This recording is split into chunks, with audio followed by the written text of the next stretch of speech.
Grand Matin Sud Radio, la vérité en face, Jean-François Achilly. L'affaire Epstein est-elle minimisée en France ? Prenons-nous ce scandale suffisamment au sérieux, tant sur le plan judiciaire que médiatique? Nous en parlons ce matin dans notre débat et je sais que vous êtes nombreux à intervenir au 0826 300 300 parce que cette histoire vous passionne. Elle dit beaucoup de ce que la société peut produire et là c'est au niveau mondial. Avec nous ce matin notre premier invité, Brice Couturier, bonjour. Bonjour Jean-François Achilly. Journaliste et puis auteur et puis Brice, nous nous connaissons, hein, vous et moi, et je sais que vous vous êtes puissamment penché sur cette affaire. Qu'est-ce qu'elle révèle, Brice Couturier, l'affaire Epstein, de ce que, non pas nous sommes, parce qu'au fond, nous ne nous reconnaissons pas dans ces crimes, mais elle révèle beaucoup de choses de la société. Eh bien, d'abord, son retentissement médiatique. C'est une affaire qui passionne absolument les États-Unis. Il y a des articles tous les jours, des révélations tous les jours. Il faut dire que quand on libère 2 millions de documents, ça donne envie d'aller regarder de plus près. Et pour l'instant, d'ailleurs, l'exploitation de cette énorme documentation est encore balbutiante. On n'a pas encore fait le tour, évidemment, de tout ce qu'elle révèle. Enfin, ce qu'elle révèle, en gros, si vous voulez, c'est la confirmation des théories complotistes. Et c'est ça qui est assez embêtant, en réalité. C'est que ça donne l'impression qu'il y a un complot des élites qui se protègent mutuellement dans leurs frasques et ça vient à l'appui du discours populiste ambiant qui tend à dire que finalement les puissants, les riches et les puissants sont au-dessus des lois. Donc faire le tri là-dedans, hein, vraiment. Hein, c'est alors attendez, Arnaud Gallet, vous venez de nous rejoindre. Bonjour à vous. Vous êtes notre deuxième invité avec Brice Couturier, cofondateur de Move Enfant. Même question posée, vous l'avez entendu à Brice Couturier à l'instant. Ce que révèle en nous l'affaire Epstein. Et je suis entièrement d'accord, je rebondis sur ce qui était dit à l'instant, c'est-à-dire sur la question du complotisme, mais malheureusement, faute d'avoir une justice aujourd'hui et tous les moyens mis en œuvre pour être en capacité de régler certains types d'affaires, et ben ça veut dire que c'est le libre cours en fait au complot, machin, des trucs qui rassurent en fait beaucoup les gens. En réalité, le complot c'est quelque chose qui rassure. Ce qui est sûr néanmoins dans cette affaire, elle est quand même hors norme. Elle est voilà, et on voit bien qu'à partir du moment où on a de l'argent, on peut s'acheter une île, etc., faire plein de choses. Et ce que ça révèle, c'est qu'une fois de plus, on le sait, les violences sexuelles, c'est un rapport de pouvoir. Donc ça veut dire qu'à un moment donné, quand on a de l'argent, on peut acheter, on peut être en capacité de, c'est des choses qui existent. Après, je le dis, et je suis assez d'accord, on rappelle que quand même la plupart des violences quand même sexuelles, notamment faites aux enfants, ont lieu au sein de la famille. Donc là, c'est quand même quelque chose qui est hors norme, et c'est important quand même de le rappeler. Et malheureusement, ce qui laisse libre cours au complotisme, c'est ni plus ni moins l'immobilisme, l'inaction qu'on a en France. Enfin, je rappelle qu'en France, c'est 3% des agresseurs qui sont condamnés, moins de 1% en cas d'inceste. Donc ça veut dire que, inévitablement, je le dis, j'étais membre donc de la commission indépendante par exemple sur l'inceste et les violences sexuelles faites aux enfants. C'est quand même le constat qu'on avait fait. Donc ça veut dire qu'inévitablement, quand vous êtes populiste, vous saisissez, c'est une brèche énorme, et c'est de se dire le système forcément favorise ça parce que ce sont des pédosatanistes, des machins, tout ce qu'on veut, etc. Et ça on l'entend, mais pas du tout. Enfin, je veux dire, après, ce qui est sûr, c'est qu'avec de l'argent, on fait beaucoup de choses, surtout quand on voit le corps des femmes avec les mannequins, etc. C'est ce que ça dit aussi, je veux dire, faut pas l'oublier. Combien de fois est-ce qu'on dit ça? Est-ce qu'on dit que les femmes ne sont pas des objets, etc. C'est quand même que ça révèle aussi. Et malheureusement, là, c'est tiré à son paroxysme avec des gens qui ont des moyens faramineux et qui peuvent, faire beaucoup de choses. Brice Couturier, pour rebondir ce que dit à l'instant Arnaud Gallet, diriez-vous que cette affaire est minimisée en France? Alors, non, j'en ai pas le sentiment. Oui, parce ce que je trouve bizarre. C'est un commentaire qu'on entend ça et là. Ce que je trouve bizarre, c'est qu'il y a une dimension de cette affaire qui est très peu évoquée en France, alors que elle fait la une du Washington Post depuis quelques jours. C'est les résonances russes de cette affaire qui sont très évidentes. Ça avait été mis en lumière par François Stom dans un article de juillet dernier qui s'appelait Le cloaque et le chaos, la Russian Connection de l'affaire Epstein. Et le Washington Post montre avec un très grand nombre de détails à quel point les personnalités que Epstein invitait dans ses partouzes gigantesques dans son île privée faisaient l'objet de chantage, et à quel point lui-même était lié à un certain nombre de réseaux d'espionnage l'espionnage industriel russe cherchant à pénétrer la Silicon Valley. On a beaucoup parlé du cas de Svetlana Poyadeeva, une espionne formée qui est devenue mannequin bizarrement chez Jean-Luc Brunel. Donc on connaît le destin tragique, puisque c'était quelqu'un qui avait créé une agence de mannequins avec l'aide de Epstein pour recruter, mais il y a surtout le cas de Masha Drokova, qui était l'animatrice des réseaux de jeunesse poutinienne et qui s'est refait une virginité en Californie en investisseuse dans le domaine des high-tech, avec un soutien prononcé de Epstein, puisqu'elle a été son attachée de presse. Donc ça, ce sont des révélations que détaille le Washington Post. Ce n'est pas seulement un fantasme, en quelque sorte. Non, il y a beaucoup de choses dans l'affaire Epstein. Avérées. Il y a beaucoup de choses dans l'affaire Epstein. Il y a le chantage, mais il y a aussi l'espionnage. Il y a l'abus de relations publiques. On voit avec le prince Andrew, avec un ancien Premier ministre de Norvège, avec Peter Mandelson, qui était quand même un des bras droits de Tony Blair, et que le pauvre Keir Starmer a eu la bêtise de nommer ambassadeur à Washington, alors que on voit depuis qu'il était très très lié, de très près vraiment à Epstein. Aujourd'hui, il est complètement déconsidéré. Il y a le pauvre Jack Lang qui fait une fin bien tragique pour un ancien ministre de la Culture aussi brillant. Enfin, si vous voulez, il y a un certain nombre de personnalités qui sont éclabousées et on les a pas toutes, puisque vous savez qu'il y a encore 200 000 pages que le procureur adjoint le procureur général adjoint n'a pas délivré, n'a pas libéré. Pourquoi probablement parce que ça met en cause Trump et son entourage, dont il est un des principaux soutiens. Arnaud Gallet, sur cette profusion, alors et la piste russe est évoquée à l'instant par Brice Couturier, cette profusion, on va dire, d'informations et d'enquêtes également, avec tout l'aspect pédocriminel qui est gigantesque en fait, qui est un fondement de cette affaire. Que dites-vous aujourd'hui? Est-ce qu'on va arriver, est-ce qu'on va venir à bout des révélations qui sont faites, qui sont même, il y a de la supposition. Il faut que les enquêtes aillent à leur terme, que ce soit en France ou ailleurs. C'est exactement ça. C'est-à-dire que nous, ce qu'on se dit aujourd'hui, et on le voit bien d'ailleurs avec l'affaire Jack Lang, qui se limite un peu à un scandale financier. Bon, très bien, ok, il y a des choses qui sont à faire. Le parquet financier s'en est saisi, c'est très bien.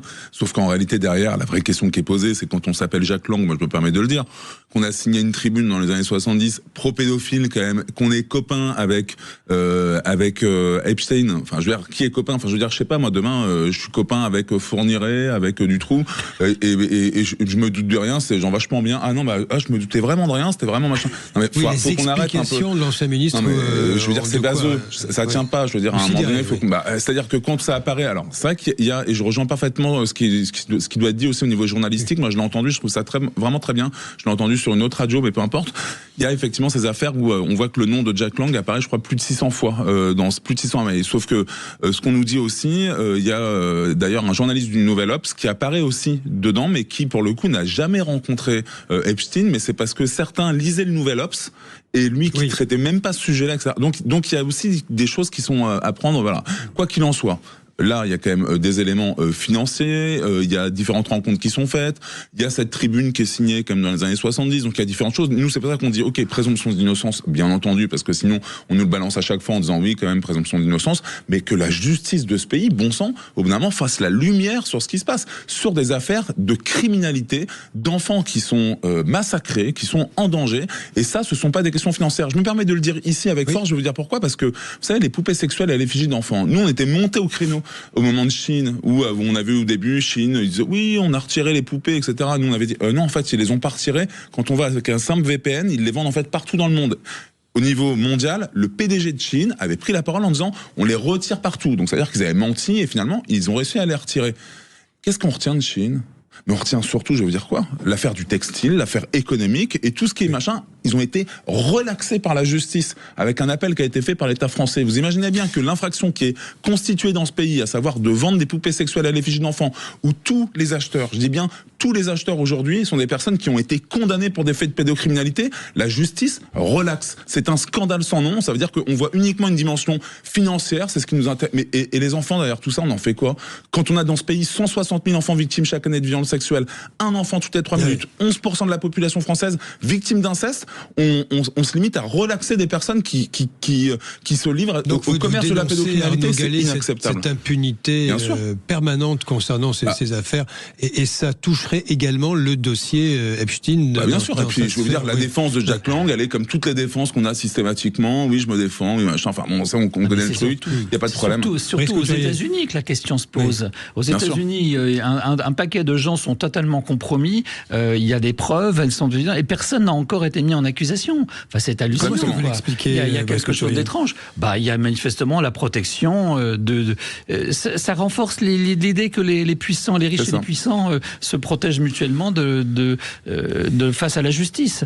D'ailleurs, la mort de Epstein lui-même est extraordinairement suspecte, parce que s'il avait pu parler, pourquoi Ghislaine Maxwell, sa compagne de toujours, sa recruteuse, n'a toujours pas été interrogée?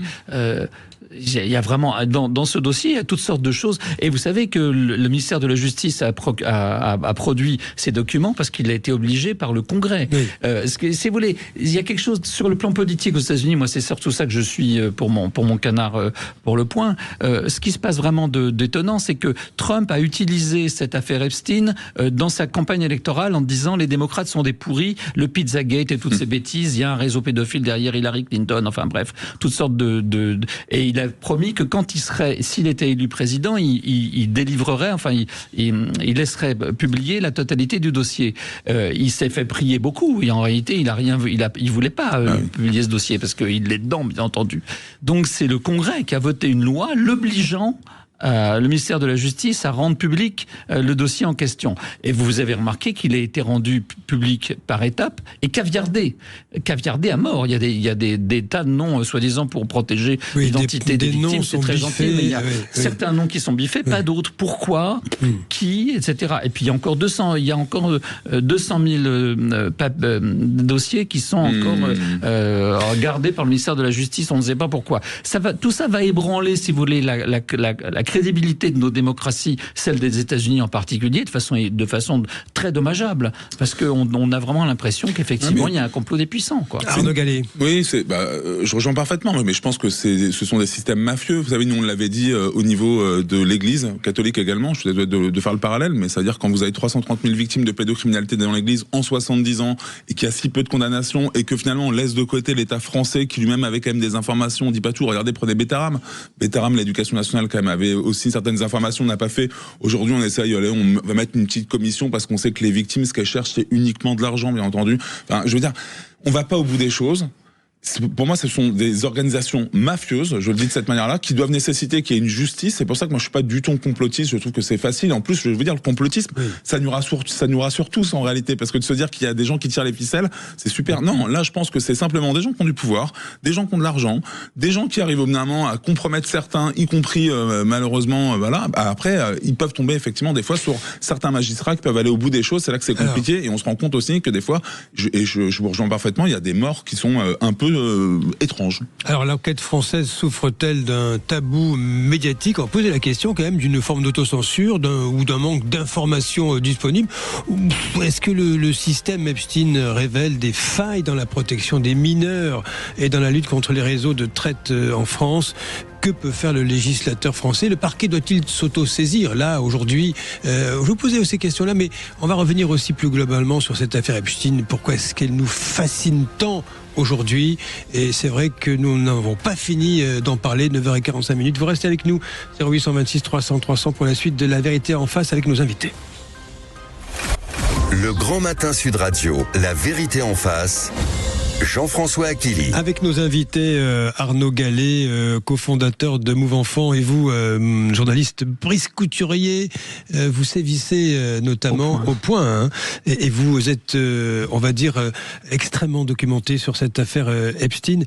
Pourquoi elle vous passionne tant, cette affaire, Brice Couturier? Je sais que vous êtes un historien aussi, vous avez signé des ouvrages remarquables, mais là, nous sommes face à quel phénomène? Une dark romance. Vous savez, le succès, l'éditorial de ces histoires où il y a le sexe, la violence, la richesse et un peu de sentimentalité quand même, qui a un succès dingue. Ça occupe énormément de place dans les ventes des éditeurs aujourd'hui. Dark romance. La dark romance. Oui. C'est un genre littéraire qui effectivement vient des États-Unis. Et là, on a tous les ingrédients de la dark romance. Vous avez un grand prédateur sexuel très séduisant. Tous les gens qui l'ont approché disent qu'il était passionnant, très intelligent. Il était quand même avec des prix Nobel. Il a financé des chaires scientifiques. Un seul homme, Brice Couturier, et ce réseau gigantesque sur la planète entière, mais... Oui, ça fait rêver. Et puis c'est une île sur laquelle se passaient des orgies. On écrivait des extraits de Lolita sur les corps des jeunes filles. Enfin, on a vraiment l'impression de lire une dark romance. Sauf que là, c'est vrai, si vous voulez. Donc moi, ce qui m'inquiète aussi dans cette affaire, c'est que on s'aperçoit qu'un certain nombre de fantasmes sont... Tant qu'il reste d'ordre littéraire, si vous voulez, c'est très acceptable. Ça donne même lieu à des œuvres éminentes, comme Lolita, du reste.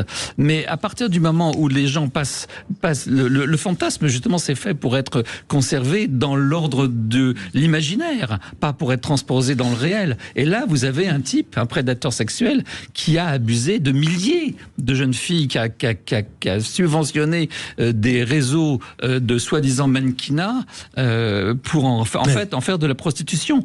Je parlais tout à l'heure de Svetlana Poggidaeva, cette fille qui a été formée dans les meilleurs laboratoires, enfin universités du KGB en Union soviétique, et qui s'est retrouvée mannequin chez Jean-Luc Brunel. Donc vous voyez, qu'est-ce que ça veut dire ? Ça veut dire que ces réseaux de mannequinat sont utilisés à la fois dans des buts de prostitution, mais aussi dans des buts d'espionnage par le chantage, en faisant chanter des gens. Enfin, c'est le fameux compromat russe et soviétique. Le compromat, on prend ce qui est arrivé d'ailleurs à Trump lui-même, chacun le sait, c'est un secret de polichinelle. Quand on va en Russie dans certaines conditions, quand il avait organisé le concours de Miss World à Moscou, il était logé dans le plus bel hôtel de la ville et il y avait des micros et des caméras partout. Et il y avait aussi des jeunes filles qui se promenaient de chambre en chambre. Voilà, c'est comme ça qu'on tient les riches et les puissants. Et si c'est pas par l'argent, c'est par le sexe. Si c'est ni par l'argent ni par le sexe, c'est par l'ego, la personnalité, etc. Enfin, chacun sait comment on recrute des contacts quand on est espion. Et il est vrai, vous faites bien de le souligner, Brice Couturier, que ce récit va bien au-delà de l'œuvre de Nabokov, hein, Lolita, qui est quand même, qu'il faut relire au passage, qui est quand même saisissante.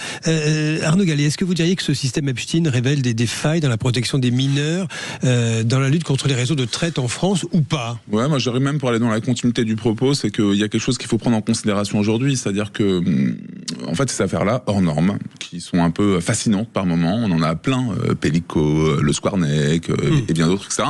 Et finalement, je pense que la vraie différence aujourd'hui, c'est que ce sont plus des faits divers. Aujourd'hui, vous avez quand même le mouvement MeToo, le mouvement MeToo Inceste, vous avez eu la commission indépendante sur l'inceste et les violences sexuelles faites aux enfants qui a recueilli 33 000 témoignages, et qu'est-ce qui se passe derrière ? Rien. Donc ça veut dire qu'au bout d'un moment, il y a un ras-le-bol. C'est même plus une lassitude, il y a un mouvement politique de survivantes et de survivants qu'on incarne nous avec Mouvement Enfant, mais bien d'autres. En fait, c'est ça qui se passe en France aujourd'hui, qui vient dire qu'au bout d'un moment, ces histoires-là, elles disent quelque chose de nos dysfonctionnements, elles disent quelque chose d'un rapport de pouvoir, elles disent quelque chose finalement de personnes qui mettent en place des régimes de prédation mais qu'on connaît et qui sont, Vous voulez dire sont quoi, pas nouveaux. qu'il y a des personnes qui savent mais ça n'enclenche pas. Tiens, prenons l'affaire Epstein, vous dites quoi ce matin ? Que le parquet devrait s'auto-saisir et reprendre l'enquête Brunel, le fameux agent de mannequin, bien sûr. Puisqu'elle s'est éteinte bien sûr, l'enquête je vais même plus loin, je dis même par rapport à Jack Lang, je dis que quand on signe une tribune, quand on peut entendre des choses, enfin regardez, je prends un autre exemple, DSK. Ok, DSK, avec toute l'histoire que ça a fait. Mais en fait, DSK, quand vous regardez bien, tout le monde savait. Moi, j'ai rencontré des personnes socialistes, etc., qui me disaient, ah bah oui, DSK, le mot d'ordre, c'était surtout, faut pas être avec lui. Donc c'est toujours la même chose. L'abbé Pierre, Tout le monde savait. Ah, fallait pas être avec lui. Mais qu'on aille creuser un peu Jack Lang. Qui est Jack Lang? Moi, ça m'intéresse. Moi, je veux qu'on aille au bout. La dimension financière, très bien, pas de problème, j'entends machin. Moi, la gravité de l'acte, si vous voulez, c'est pas la finance aujourd'hui. C'est s'il y a des personnes qui ont effectivement été au contact d'un des plus grands criminels et qui ont fait des crimes, que ces gens-là payent, qu'ils aient 86 ans, 87 ans, 100 ans, je m'en fiche. Peu importe, qu'on ait un peu de justice dans ce pays, qu'on arrête un peu au bout d'un moment de s'appuyer sur des discours de victimes où on dit à chaque fois, oh, vous êtes courageux, c'est super, vous êtes génial, et nous, on nous fait venir comme s'il fallait absolument qu'on vienne pour fantasmer justement nos histoires, parce qu'on va dire que, vous voyez, moi, c'est mon histoire, j'ai été violé entre l'âge de 8 ans et 11 ans par un prêtre pédocriminel. On va me dire au bout d'un moment, ce qui va être fasciné, c'est quoi? C'est de savoir qu'un enfant de 8 ans est sodomisé? Ben non, au bout d'un moment, faut agir. Moi, tout le monde savait que mon prédateur, au niveau de l'église, je fais partie des 22 signalements de la commission indépendante sur les abus sexuels dans l'église. Et qu'est-ce que révèle l'affaire? Eh ben, la congrégation Don Bosco, à qui, au passage, on remet encore aujourd'hui des mineurs non accompagnés, des enfants en situation de handicap. Moi, ils m'ont remis un document disant qu'ils avaient les informations, une correspondance avec mon agresseur. Et dans ce pays, il n'y a pas de justice derrière. On me remet ça en disant, bah, vous savez, monsieur, on me l'a dit comme ça, hein, pas des blagues.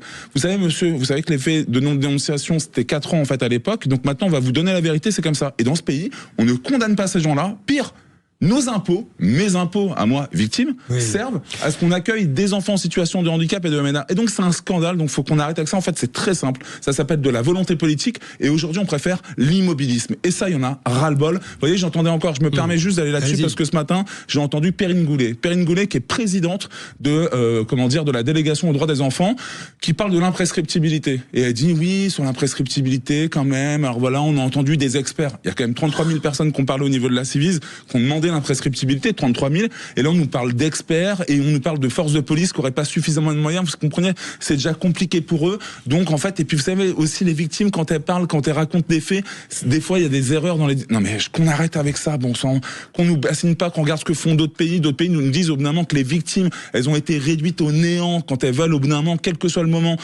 que la justice se fasse, et ben que justice se fasse et qu'on arrête de nous bassiner avec des histoires comme ça. Moi, j'en ai ras-le-bol de ces propos. Les gens, ils comprennent rien. Ça fait combien de temps? Nous, on est sans cesse en train de monter au créneau. Et ces histoires-là, on en a ras-le-bol. Et ben, agissons collectivement. C'est un jeu d'alliance. C'est ce que bien sûr. Je vous avais invité il y a quelques mois ici sur ce plateau. Vous disiez la même chose, mais parce que ça n'avance pas. Et vous faites bien de rappeler ce que vous avez enduré, ce que vous avez vécu, Arnaud Gallet. C'est important. Brice Couturier, la société française est-elle prête à entendre? Imaginons cette enquête Epstein versée sur la France avance et nous découvrons certaines pratiques. Nous sommes prêts à entendre aujourd'hui? Oui. Ah. Si vous voulez, ce qui me frappe beaucoup, c'est, moi qui suis plus tout jeune, c'est le décalage que je constate entre l'état des mœurs contemporaines et celles que j'ai connues dans ma jeunesse. Il y a eu des débordements à la suite des années, dans les années 60, après 68. Il y a eu l'idée que la transgression sexuelle en particulier était une manière de prolonger l'esprit révolutionnaire, pour dire les choses de manière simple. Et vous aviez eu les fameuses, aujourd'hui jugé scandaleux à mon avis à juste titre, appel d'un certain nombre d'intellectuels, je ne vais pas les citer, ça serait être trop méchant pour eux, à la reconnaissance. Oui, et puis très long parce qu'il y a du monde en plus. Il y avait du monde. Il y avait des tas d'intellectuels qui signaient pour en fait le droit à la pédophilie, qui était revendiqué comme une transgression émancipatrice dans les années 70. Dans les années 80, vous parliez tout à l'heure de DSK, et oui, dans les années 80, tout le monde savait que DSK avait quelques tendances dans ce domaine. Et il y avait pas mal d'autres. Mais c'était toléré parce que c'était l'ambiance de l'époque, si vous voulez. C'était l'esprit de l'époque, festif, 80s, les paillettes, etc., l'émancipation sexuelle. Moi, je redoute, si vous voulez, je vais vous dire, ça va être très impopulaire, mais je redoute que le balancier aille trop loin dans l'autre sens, dans le sens d'un puritanisme qui dans certains domaines, évidemment qu'il faut condamner la pédophilie, c'est une évidence. Attention aux excès, aux dérives, c'est ce que vous nous dites également. Oui, sachant que ça a été déjà condamné. Je me permets juste c'est la conclusion, messieurs. Je me permets juste de nuancer vraiment de manière très simple. Voltaire, d'accord, fin XVIIIe siècle, dans un écrit dit que les prêtres se livrent à la pédérastie. Voilà, c'est écrit noir sur blanc, etc. Donc ça veut dire que c'est pas les années 70. Il y a des choses, tout le monde savait depuis des lustres. On peut changer la société, on peut impulser une culture de la protection des enfants. Tout n'est pas en lien avec les années 70, même si il y a des choses inacceptables qui ont été faites. Ça fait longtemps qu'on sait, ça fait longtemps qu'on agit pas. Allez, nous concluons sur Voltaire, c'est pas mal, ça vous convient, Brice Couturier. Allez, merci à tous les deux, Arnaud Gallet, Brice Couturier. Eh bien, nous reviendrons éminemment sur cette affaire Epstein, parce qu'on n'a pas fini d'en parler. Bonjour et bienvenue à vous, Christine Bouillot. Bonjour Jean-François. Nous allons passer la semaine avec vous, c'est un bonheur. Merci, moi aussi. Qui est-il au menu? Alors, c'est quoi le problème avec Félix Mathieu? On va s'intéresser au surtourisme. Est-ce une bonne chose finalement de permettre à tout un chacun d'avoir des vacances, mais de l'autre côté du balancier, comme toujours, trop de monde, est-ce que ce trop de tourisme tue le tourisme aussi, les territoires? Comment trouver le juste équilibre? On a tous en tête un séjour dans un endroit où il y avait tellement de monde que ça en gâchait le plaisir. Ça, c'est pour la première partie, et puis après, avec nos débatteurs, nous reviendrons nous aussi sur la démission de Jack Lang. Qu'est-ce que ça veut dire aujourd'hui de notre société? Et puis on s'intéressera également à ce guide que sortira demain la Grande Mosquée de Paris pour tenter de réconcilier. C'est la ligne des Parisiens. Exactement, les réconcilier les citoyens, les musulmans de France avec la République. C'est un vaste sujet dont on parlera jusqu'à midi. Bonne émission à vous. Merci.